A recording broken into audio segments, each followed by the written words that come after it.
আইন শৃঙ্খলা পরিস্থিতি স্বাভাবিক রাখতে ও সন্ত্রাসীদের ধরতে গাজীপুর সহ সারা দেশে চলছে অপারেশন ডেভিল হান্ট।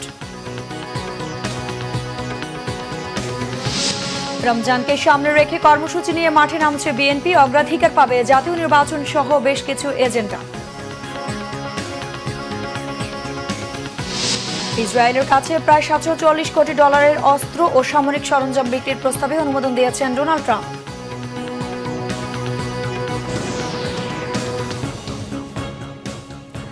দেখছেন ক্রাউন সিমেন্ট সংবাদ শিরোনাম, এবার বিস্তারিত। সাবেক মন্ত্রী মোজাম্মেল হকের বাড়িতে ছাত্রদের উপর হামলা এবং আইন শৃঙ্খলা পরিস্থিতি স্বাভাবিক রাখতে সারা দেশে যৌথ বাহিনীর সমন্বয়ে চলছে বিশেষ অভিযান অপারেশন ডেভিল হান্ট। গাজীপুর থেকে 40 আওয়ামী লীগ নেতাকর্মীকে আটক করা হয়েছে। গাজীপুরে গতকাল সন্ধ্যা থেকে চেকপোস্ট বসায় সেনাবাহিনী। মোটরসাইকেল, সিএনজি সহ সড়কে চলাচল করা বিভিন্ন গাড়ি থামিয়ে তল্লাশি চালাচ্ছে সেনা সদস্যরা। এছাড়া অপরাধীদের ধরতে সাদা পোশাকে অভিযান চালাচ্ছে আইন শৃঙ্খলা বাহিনীর সদস্যরা। শনিবার রাতে সাবেক মুক্তিযুদ্ধ বিষয়ক মন্ত্রী আকম মোজাম্মেল হকের বাড়িতে কয়েকজনকে জিজ্ঞাসাবাদ করেছে র্যাব। শুক্রবার রাতে সাবেক মন্ত্রী মোজাম্মেল হকের বাড়িতে কয়েকজন ছাত্রকে আটক রাখার মিথ্যা তথ্য প্রচার করা হয় মাইকে। এমন খবরে শিক্ষার্থীরা ঘটনাস্থলে গেলে তাদের উপর হামলা চালায় আওয়ামী লীগ, ছাত্রলীগ এবং যুবলীগের নেতাকর্মীরা। এতে আহত হন 30 জন। তৃণমূলের নির্বাচনী বার্তা দিতে আসন্ন রমজানকে সামনে রেখে মাঠে নামছে বিএনপি। অগ্রাধিকার পাবে দ্রব্যমূল্য নিয়ন্ত্রণ ও জাতীয় নির্বাচন সহ বেশ কিছু এজেন্ডা। জেলা ও মহানগর নেতাকর্মীদের উজ্জীবিত করার পাশাপাশি নিজেদের 31 দফা রূপরেখাও পৌঁছে দেবে বিএনপি। ওবায়দুল্লাহ মামুনের প্রতিবেদন। আগামী ত্রয়োদশ জাতীয় সংসদ নির্বাচনকে সামনে রেখে আসন্ন রমজানের আগে সারা দেশেই সাংগঠনিক তৎপরতার উপর জোর দিচ্ছে বিএনপি। যদিও অন্তর্বর্তীকালীন সরকারের পক্ষ থেকে এ পর্যন্ত নির্বাচনের সুনির্দিষ্ট দিনক্ষণের ঘোষণা আসেনি।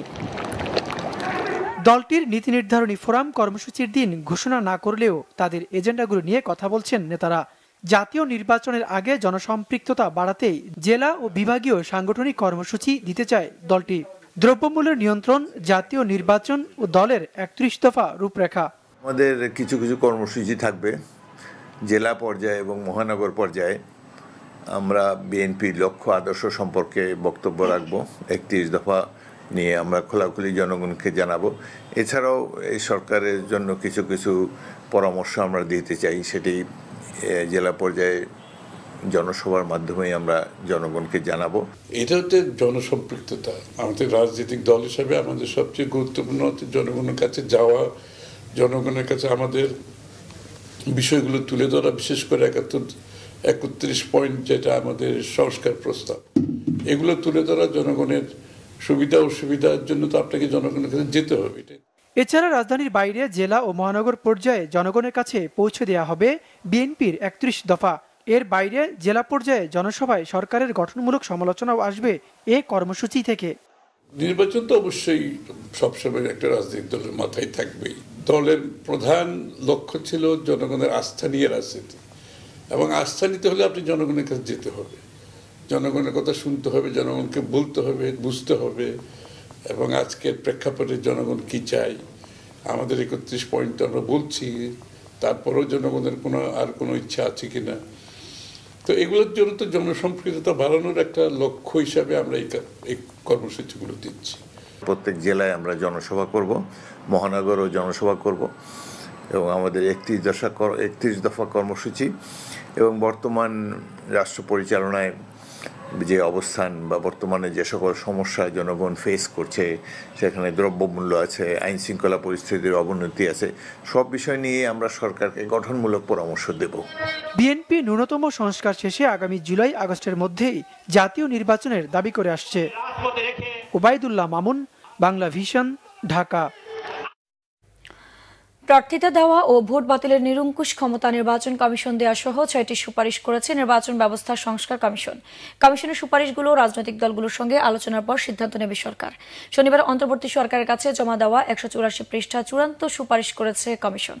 সুপারিশগুলো হলো কোনো প্রার্থীর মনোনয়নপত্র গ্রহণ ও বাতিলের চূড়ান্ত সিদ্ধান্ত নেওয়ার এখতিয়ার রিটার্নিং কর্মকর্তা ও নির্বাচন কমিশনকে দেয়া, গণপ্রতিনিধিত্ব আদেশ ও নির্বাচন কমিশন সচিবালয়ে আইন সংশোধনের মাধ্যমে নির্বাচন কমিশন সচিবালয়ের কার্যক্রম পরিচালনার ক্ষেত্রে কমিশনের পরিপূর্ণ এখতিয়ার প্রতিষ্ঠা করার সুপারিশ।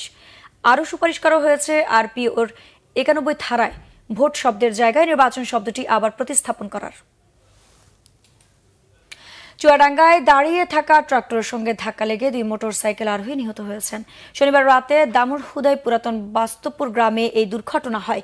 নিহতরা হলেন আমিনুল ইসলামের ছেলে নাহিদ হোসেন এবং একই গ্রামে সেলিম উদ্দিনের ছেলে সুইট আহমেদ। পুলিশ ও স্থানীয়রা জানায় রাতে মোটরসাইকেলে করে তারা বাড়ি ফিরছিলেন। এই সময় দাঁড়িয়ে থাকা ট্রাক্টরের সঙ্গে ধাক্কা লাগে তাদের মোটরসাইকেলটির। এতে ঘটনাস্থলে নিহত হন 2 জন।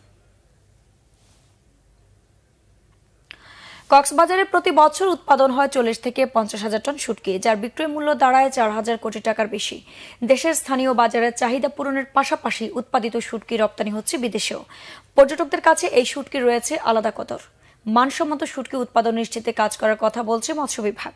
মোহাম্মদ ইউনুসের ভিডিও চিত্রে মোর্শেদুর রহমান খোকনের রিপোর্ট। কক্সবাজার শহর থেকে 3 কিলোমিটার দূরে বঙ্গোপসাগরের তীর ঘেঁষে অবস্থিত নাজিরার টেক, যেখানে 4 থেকে 5 কিলোমিটার এলাকা জুড়ে রয়েছে দেশের সর্ববৃহৎ শুটকি মাছের উৎপাদন কেন্দ্র। মাচায় ঝুলিয়ে ছুরি, লইট্টা, পোয়া সহ নানান প্রজাতির সামুদ্রিক মাছ সূর্যের তাপে শুকানো হচ্ছে।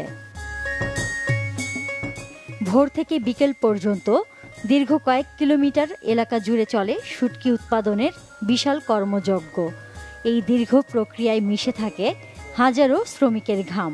পর্যটকদের পছন্দের পণ্য কেনার তালিকায় শীর্ষে থাকে শুটকি। তবে রয়েছে এই শুটকির মান নিয়ে প্রশ্ন। মানভেদে 600 টাকার শুটকি বিক্রি হয় 650 থেকে 4,500 টাকা পর্যন্ত। লবণ দিয়ে এর ম্যাচ সার্ফ সিঁড়ি দিই। লবণ না দিয়ে মাছটা কি হয়ে যাবে, নষ্ট হয়ে যাবে। প্যাকেটিং করে আমরা যে টুরিস্টগুলো আসছে তাদেরকে দিই এবং বাংলাদেশের সর্বক্ষেত্রে সব 67 জেলার মধ্যে আমাদের মাছগুলো যায়। মৎস্য অধিদপ্তরের গবেষণা অনুসারে আমরা এখানে মাছ শুকাই, এমনভাবে মাছ শুকাই যেন আমাদের মাছগুলোকে মানুষের কোনো ক্ষয়ক্ষতি না হয়। বাংলাদেশের বিভিন্ন জেলায় আপনার শুটকির চাহিদা পূরণ করার পর আমরা বাইরে কিছু শুটকি যায়।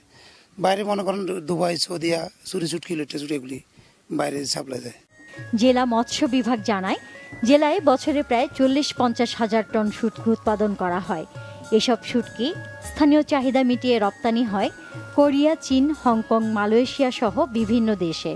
শুটকি আমাদের দেশ থেকে সরকারিভাবেও যাচ্ছে বিদেশে, বিভিন্ন দেশে যাচ্ছে, সিঙ্গাপুর যাচ্ছে, মালয়েশিয়া যাচ্ছে, মিডল ইস্টের কান্ট্রিগুলোতে সরকারিভাবেও যাচ্ছে, তবে সেটার পরিমাণটা খুবই কম। শুটকির মান নিয়ন্ত্রণে উৎপাদনকারীদের মাঝে আরও সচেতনতা বাড়ানোর তাগিদ পর্যটক ও সচেতন মানুষের। Bangla vision news desk. ঝালকাঠিতে সেচ শ্রমিক সংকট এবং ঘন কুয়াশার কারণে ব্যাহত হচ্ছে বোরো আবাদ। কৃষকদের অভিযোগ, বৈরী আবহাওয়ার সাথে বেড়েছে সার, কীটনাশক ও কৃষি উপকরণের দামও। এতে বাড়বে উৎপাদন ব্যয়। এই অবস্থায় সংশয় দেখা দিয়েছে বোরো উৎপাদনের লক্ষ্যমাত্রা অর্জন নিয়ে। ঝালকাঠি প্রতিনিধি মোহাম্মদ মাসুদুল আলমের তথ্য ছবিতে একটি ডেস্ক রিপোর্ট। ঝালকাঠিতে 765 হেক্টর জমিতে বীজতলা শুরু করেছেন কৃষকরা।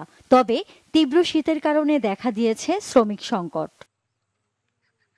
এছাড়া পলি পড়ে খালগুলো ভরাট হওয়ায় সেচের অভাবে ফেটে যাচ্ছে বোরোর ক্ষেত। সার, বীজ সহ কৃষি উপকরণের ব্যয় বাড়ায় হতাশা বেড়েছে কৃষকদের।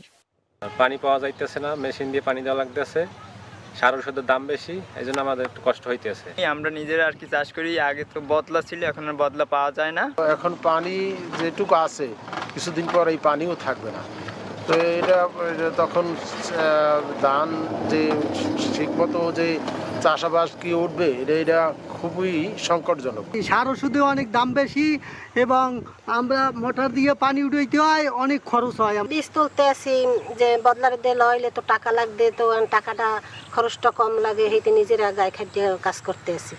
বীজতলা রক্ষায় কৃষকদের প্রয়োজনীয় পরামর্শ দিচ্ছে কৃষি অফিস। কর্মকর্তাগণ কিন্তু নিয়মিত কৃষকদেরকে এই ব্যাপারে কিভাবে এই যে তীব্র শৈত্যপ্রবাহ হলে এই বীজতলার কিভাবে যত্ন নিবে সেই সব ব্যাপারে কিন্তু তাদেরকে পরামর্শ প্রদান করি। এই মৌসুমে 13,800 হেক্টর জমিতে বোরো আবাদের লক্ষ্যমাত্রা পূরণের প্রত্যাশা ব্যক্ত করছে সংশ্লিষ্ট বিভাগ। Bangla vision news desk. আন্তর্জাতিক প্রসঙ্গ। ইসরায়েলের কাছে প্রায় $740 কোটি অস্ত্র ও সামরিক সরঞ্জাম বিক্রির প্রস্তাবে অনুমোদন দিয়েছে মার্কিন প্রেসিডেন্ট ডোনাল্ড ট্রাম্প। শুক্রবার কংগ্রেস মার্কিন পররাষ্ট্র দপ্তর জানিয়েছে, অনুমোদন দেওয়া অস্ত্র ও সামরিক সরঞ্জাম বিক্রির প্যাকেজে $675 কোটি গোলাবারুদ, গাইডেন্স ও ফিউজ বিক্রি হবে। এছাড়া $66 কোটি হেলফায়ার ক্ষেপণাস্ত্র বিক্রির কথা রয়েছে।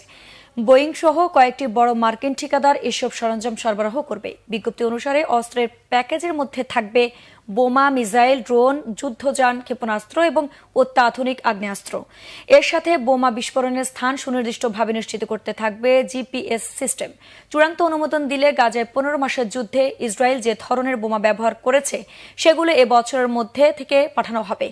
এরই মধ্যে ইসরায়েলকে গোলা বারুদ ও আগ্নেয়াস্ত্র অনুমোদন দিতে কংগ্রেসের কাছেও প্রস্তাব পাঠিয়েছে যুক্তরাষ্ট্রের পররাষ্ট্র দপ্তর। দর্শক, ছিল এখনকার মতো। পরের সংবাদ সকাল 11টায়। এছাড়া বাংলাভিশন সংবাদ ও সংবাদ সংশ্লিষ্ট অনুষ্ঠান দেখতে ভিজিট করুন www.bbnews24.com ও facebook.com/banglavisionnews এবং সাবস্ক্রাইব করুন youtube.com/banglavisionnews। ধন্যবাদ।